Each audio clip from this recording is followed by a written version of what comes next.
Very insightful lecture, congratulations. If you were to point at one key message, what would it be?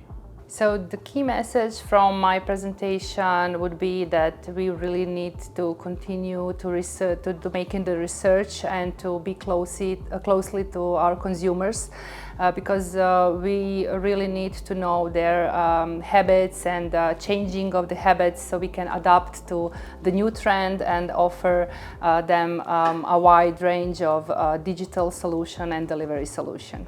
We're very happy to have you here. What do you think about e-commerce jam? I'm also happy to be here. E-commerce jam, I think it's a really nice opportunity, nice event to share knowledge, to learn something, and to meet and connect with the main experts in this field. Past few years have been very, very challenging, and so it's likely the future. What would be the main business advice you would share with us? Or maybe a rule you live by in these demanding days? Okay, so I will say again, be close to the consumers, learn about them, learn about your clients and their needs, and investment in new digital services, in infrastructure, and invest at the end in the people.